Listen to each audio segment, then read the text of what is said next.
Hello mga friends! Welcome to my channel! Meron na naman tayong panibagong cooking vlog ngayon. Tayo ay magluluto ng kakaibang dinakdakan. At bakit ko nasabing kakaiba? Kasi ang gagamitin nating main ingredient ay hindi pork, kundi ito po, mga sigarilyas. Meron kami ditong hiniwang mga siling haba.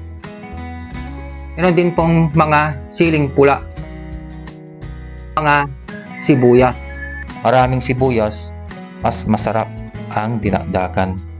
At ang kapartner nito, itong mga bawang. Meron tayo ditong kunting paminta.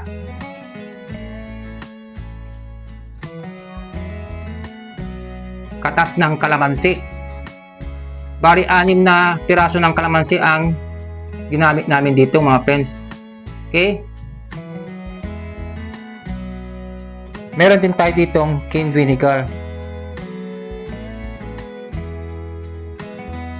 Maglalagay din tayo nito mga friends, kunting soy sauce. Bali, optional lang to mga friends. Pwede po kayo maglagay dito o hindi. Okay?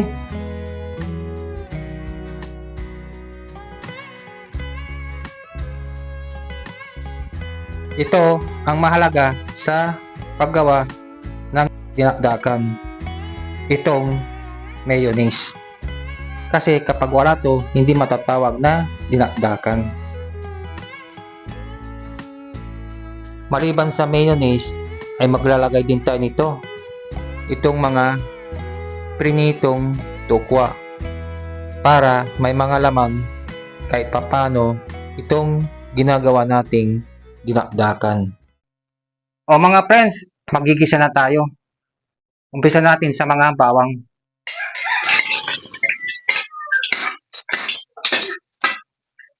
Isunod natin yung mga sibuyas.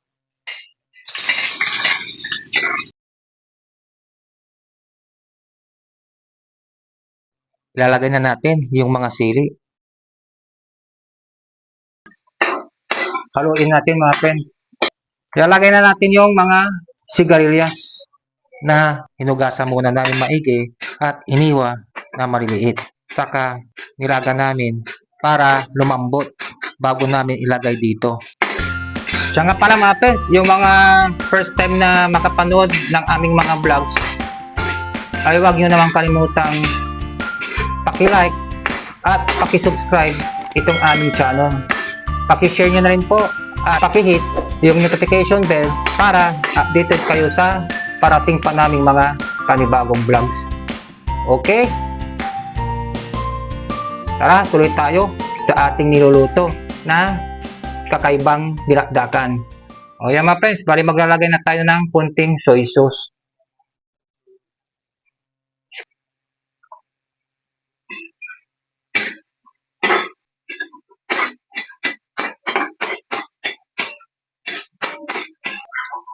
Maglalagay tayo ng kunting paminta.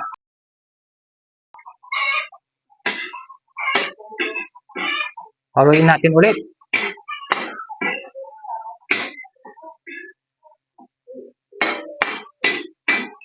Pagkatapos ay ilalagay na natin yung cane vinegar.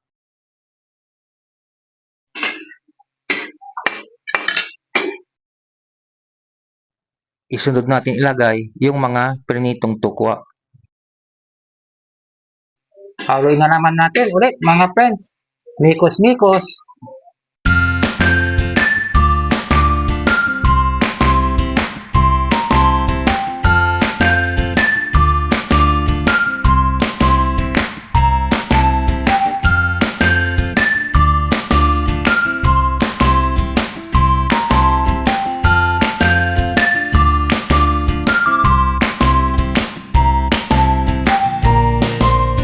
Bubuhusan natin ng katas ng mga kalamansi. Tapos ilalagay natin yung mayonnaise.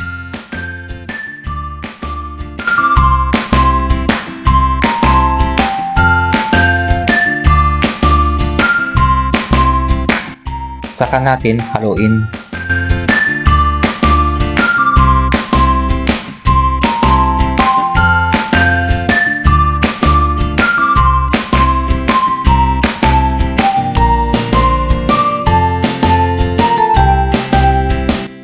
Bali, ilalagay na natin yung mga natitira pang mga sibuyas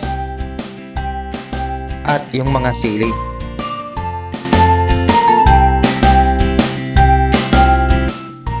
Kapag okay na, alam nyo na kung ano ang kasunod.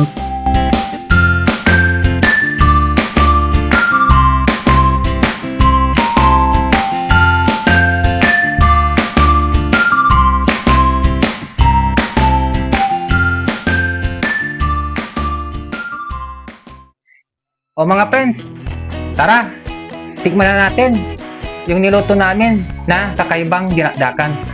Po yun, oh. Yan. Ito po. Mga sigarilyas na ginawa naming dinakdakan. Masarap kaya?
Masarap mga friends.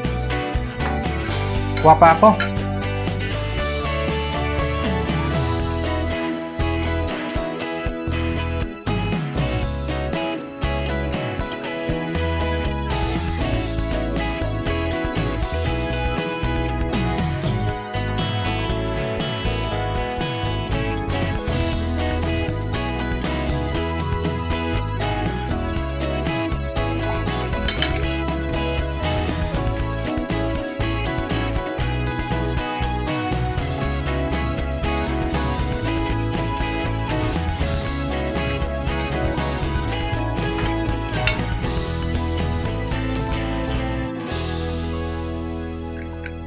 Okay mga friends, masarap. Parang lasa ding dinakdakan. Ang pagkaiba lang mga friends ay hindi pork yung ginamit natin, kundi mga sigarilyas. At saka nilagyan din natin ng mga sukwa. Pwede parang gawing dinakdakan ang mga sigarilyas mga friends. Okay?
Inom ka ng tubig mga friends.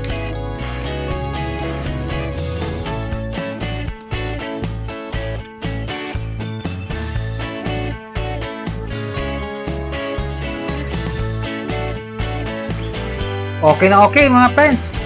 Ayos na ayos. Itong mga sigarilyas na ginawa naming dinakdakan. Masarap po mga friends. Malinamnam. Katakam-takam. Yummy yummy. Yun nga lang, medyo manghang dahil nilagyan natin ng mga sili. Pwedeng pangpulutan mga friends. O ayan mga friends, para alam nyo na pwede palang gawing dinakdakan ang mga sigarilyas. Okay? O ano na mga friends? Bali hanggang dito na lang ako. Bali magkita-kits ulit tayo sa susunod na vlog ko. Isa na namang panibagong cooking vlog ang inyong napanood ngayon. At yun nga, yung pagluluto namin ng kakaibang dinakdakan. Mga sigarilyas na ginawa naming dinakdakan. Pwede pala yun. Oo mga friends, pwede. Kaya subukan nyo ding magluto ng ganitong klaseng dinakdakan. Kakaiba po. Unique, kumbaga. So ano nga po, ako ay magpapaalam na. Pero, bago ako tuluyang magpaalam, gaya na ng dati, tandaan nyo, love ko kayo. Hanggang sa muli. Bye-bye. Thanks for watching. God bless.